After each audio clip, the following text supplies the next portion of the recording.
तुम्हारे अकाउंट में अरबों रुपए हैं।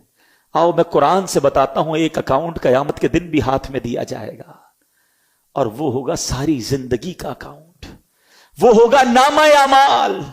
सुनो अल्लाह कुरान में क्या फरमाता है, सूरह इनशिकाक है, पढ़ो कुरान, सब बताया है कुरान ने। अल्लाह कुरान में फरमाता है फअम्मा मन ऊतिया किताबहू बियमीनी, तो वो जो अपना नामा अमाल दाहिने हाथ में दिया जाएगा, खुश नसीब होंगे जिनको उनकी बुक ऑफ डीड नामा अमाल सीधे हाथ में दिया जाएगा। उनको क्या होगा, कुरान कहता है फसौफ युहासबु हिसाबन यसीरा, उससे अनकरीब आसान इजी हिसाब लिया जाएगा। जिसको अपना नामा अमाल दाईं हाथ में दिया गया, उसका नामा अमाल आसान तरीके से कर लिया जाएगा। वयंक़लिबु इला अहलिही मसरूरा, फरमाया अपने घर वालों की तरफ शाद शाद लौटेगा, खुशी खुशी अपने घर वालों के पास आएगा, मैं कामयाब हो गया, सीधे हाथ में नामा अमाल मिला, मेरा हिसाब आसानी से हो गया। अगर दूसरी तरफ फरमाया अम्मा मन ऊतिया किताबहू वराअ ज़हरी, फरमाया और वो जिसका नामा अमाल उसकी पीठ के पीछे दिया जाएगा।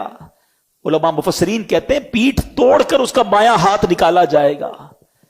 फसौफ यदउ सुबूरा, और अनकरीब वो मौत मांगेगा, वो कहेगा मैं मर जाऊं, ऐसा अपना नामा अमाल कैसे पढ़ूंगा अल्लाह के सामने।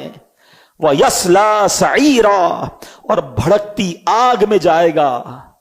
ऐ मेरे मीठे इस्लामी भाइयों, टारगेट ये रखो, इधर अकाउंट अच्छा हो जाए, इधर बैलेंस शीट अच्छी हो जाए, इसकी फिक्र है। क़यामत के दिन अगर उल्टे हाथ में नामा अमाल दे दिया गया तो किधर जाएंगे, कौन बचाएगा? कोई बचाने वाला नहीं होगा। आपको पता है गुनाहगारों को कहा जाएगा अपना अमाल नामा पढ़कर सुनाओ। आज तो छुप छुप कर गुनाह करते हैं, दरवाजा बंद कर दो यार, लाइट ऑफ कर दो, जरा मोबाइल में भी हेडफोन लगा लूं, कोई देखे ना, कोई सुने ना। ये जो छुप कर गुनाह किए ना, उधर पढ़ने पड़ गए तो कैसे सुनाएंगे?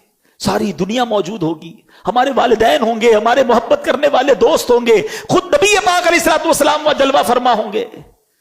खुश नसीब वो है जिसका नामा अमाल उसके राइट हैंड में कयामत के दिन दिया जाएगा। छोड़ दो ये दुनिया की रेस, अगर अब कंपटीशन करना है, टारगेट रखना है, तो ये जिंदगी का गोल बनाओ कि जिंदगी ऐसी गुजारूं कि जो कुरान कहता है कि जो खुश नसीब वो हैं जिनको नामा अमाल दाहिने हाथ में दिया जाएगा।